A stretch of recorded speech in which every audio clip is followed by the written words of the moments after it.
What is Art? By Leo Tolstoy, Chapter 11. Growing ever poorer in content, and ever harder to understand in form, the art of the upper classes has in its latest products lost even the properties of art. It has been replaced by semblances of art. It was not enough that the art of the upper classes, cut off from the art of the whole people, became poor in content and bad in form. That is, more and more unintelligible. In the course of time, the art of the upper classes ceased even to be art at all, and began to be replaced by counterfeits of art. This happened for the following reasons. The art of the whole people arises only when some man of the people, having felt a strong feeling, needs to carry it to others. But the art of the rich classes does not arise from any need in the artist. It arises chiefly because the people of the upper classes demand amusements, and pay well for them. The people of the rich classes demand of art that it carry to them the feelings that please them, and artists try to satisfy that demand. But the demand is very hard to satisfy. The rich spend their lives in idleness and luxury, and they want art to amuse them without a pause. And art, even of the lowest kind, cannot be produced at will. It has to be born in the artist himself. And so to satisfy the demands of the upper classes, artists had to work out methods by which they could manufacture objects resembling art. And those methods were worked out. The methods are these: first, borrowing; second, imitation; third, strikingness or effect; fourth, interest. The first method consists in borrowing from earlier works of art either whole subjects or only separate features of the old poetic works that everybody knows, and in reworking them so that with a few additions, they present something new. Such works call up in people of a certain circle the memory of artistic feelings they have felt before. They produce an impression like the impression of art, and they pass for art among people who look to art for enjoyment, provided the other necessary conditions are also met. Subjects borrowed from earlier works of art are usually called poetic subjects. Objects and persons borrowed from earlier works of art are called poetic objects. So in our circle, all kinds of legends, sagas, and old traditions count as poetic subjects. And the persons and objects counted as poetic are these: maidens, warriors, shepherds, hermits, angels, devils of every kind, moonlight, thunderstorms, mountains, the sea, chasms, flowers, long hair, lions, the lamb, the dove, the nightingale. In general, everything counts as poetic that earlier artists used most often in their works. Some 40 years ago, a lady, not clever, but very civilized and full of acquired accomplishments, invited me to hear a novel she had written. She is dead now. The novel began with the heroine in a poetic wood beside the water, in a poetic white dress, with her poetic hair let down, reading verses. The scene was set in Russia, and suddenly the hero came out from behind the bushes, in a hat with a feather in the style of William Tell. Those were her words. He had 2 poetic white dogs at his heels. To the author, all this seemed very poetic, and all would have gone well if only the hero had not had to speak. But as soon as the gentleman in the William Tell hat began to talk with the girl in the white dress, it was plain that the author had nothing to say.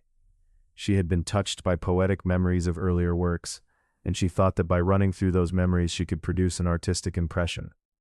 But an artistic impression, that is, infection, comes only when the author has himself felt some feeling in his own way and carries it. It does not come when he passes on a feeling that belongs to another and was carried to him. Poetry of this kind, poetry drawn out of poetry, cannot infect people. It only gives a semblance of a work of art, and even that only to people with a perverted aesthetic taste. That lady was very stupid and had no talent, so it was clear at once how matters stood. But when the borrowing is done by well-read and talented people, who have also mastered the technique of their art, then out come those borrowings from the Greek, the ancient, the Christian, and the mythological world, which have multiplied so, and of which so many more keep appearing now, and the public takes them for works of art, provided the borrowings are well finished off with the technique of the art they are made in. A characteristic sample of this kind of counterfeit art in the field of poetry is Rostand's play The Faraway Princess. There is not a spark of art in it, and yet to many people, and probably to its author too, it seems very poetic. The second method that gives a semblance of art is the one I have called imitation. The essence of the method is to carry over the details that accompany the thing described or depicted. In the art of words, the method consists in describing, down to the smallest detail, the outward look, the faces, the clothes, the gestures, the sounds, the rooms of the characters, with all the accidents that turn up in life. So in novels and stories, every time a character speaks, we are told in what voice he said it, and what he did while saying it. And the speeches themselves are given, not so as to carry the fullest possible meaning, but as clumsily as they come out in life, with breaks and things half said. In dramatic art, the method consists in this. Besides the imitation of speech, the whole setting and every action of the characters must be exactly as it is in real life. In painting, the method reduces painting to photography and wipes out the difference between them. And strange as it may seem, the method is used in music too. Music tries to imitate the sounds that in life accompany the thing it wants to depict, and it imitates them not only with its rhythm, but with the sounds themselves. The third method is action on the outward senses, and the action is often purely physical. This is what is called strikingness, effect.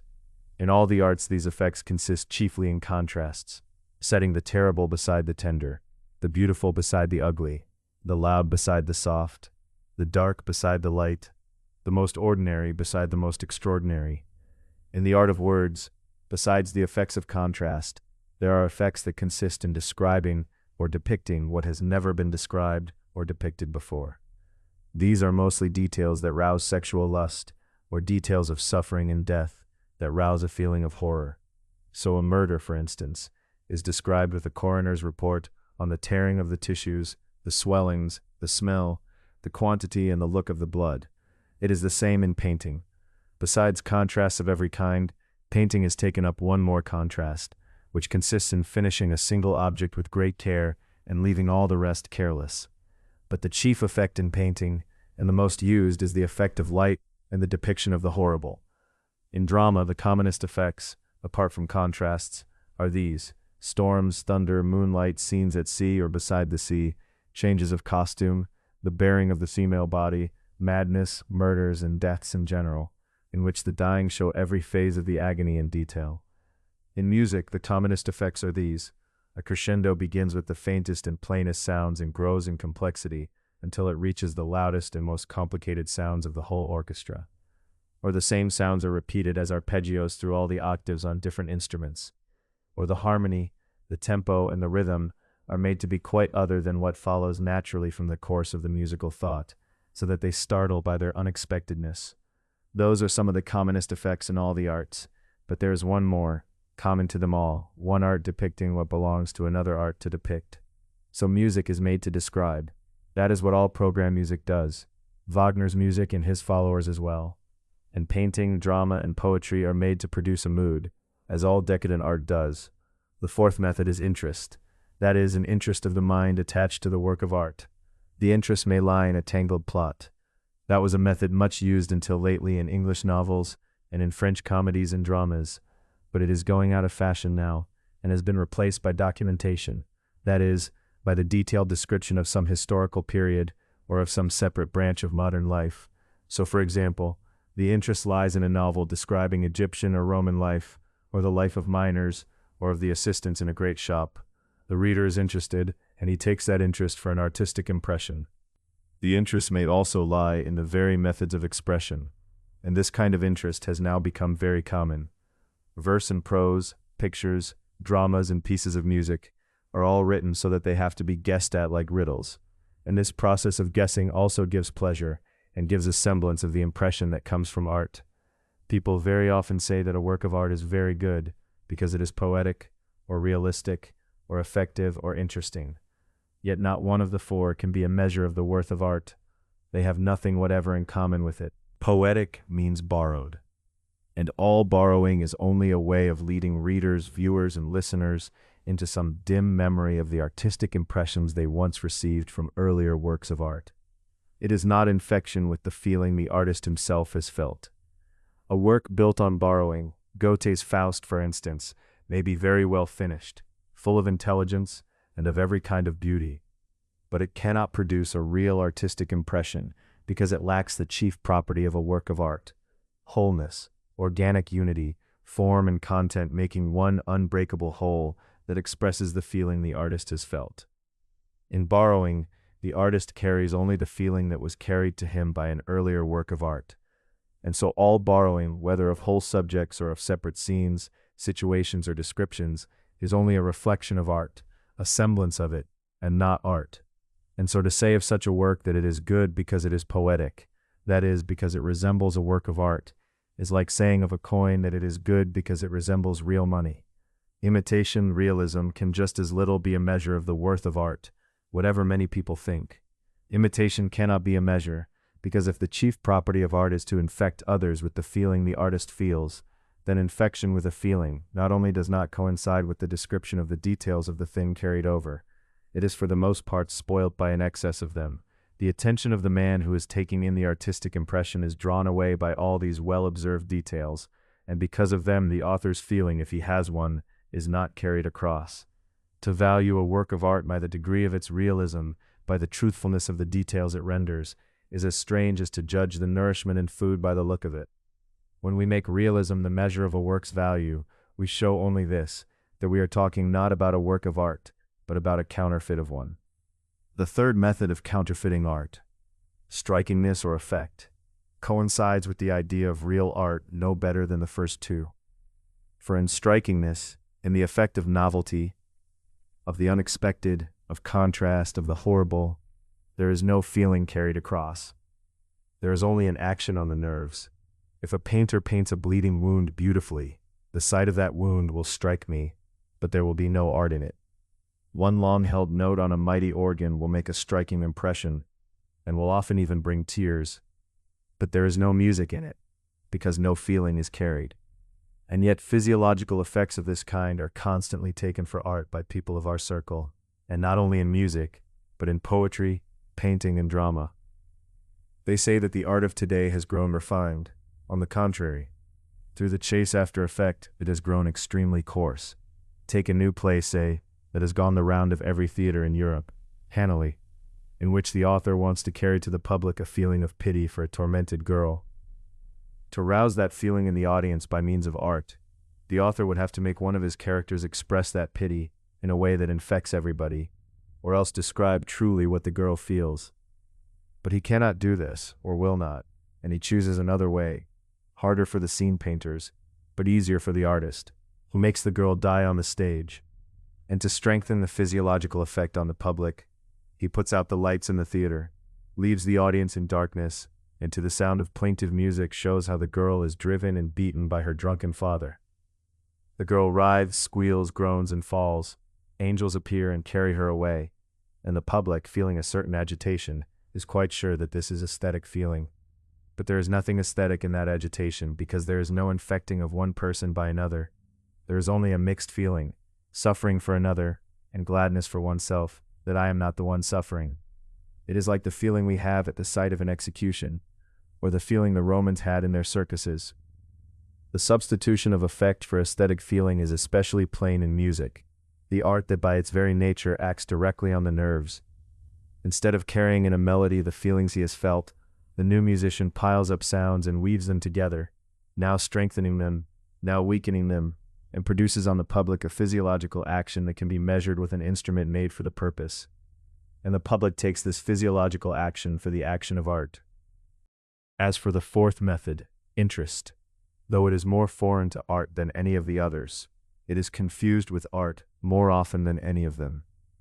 Quite apart from the way an author deliberately hides, in novels and stories, the thing the reader is meant to guess, one very often hears of a picture or a piece of music that it is interesting. And what does interesting mean? An interesting work of art means one of three things.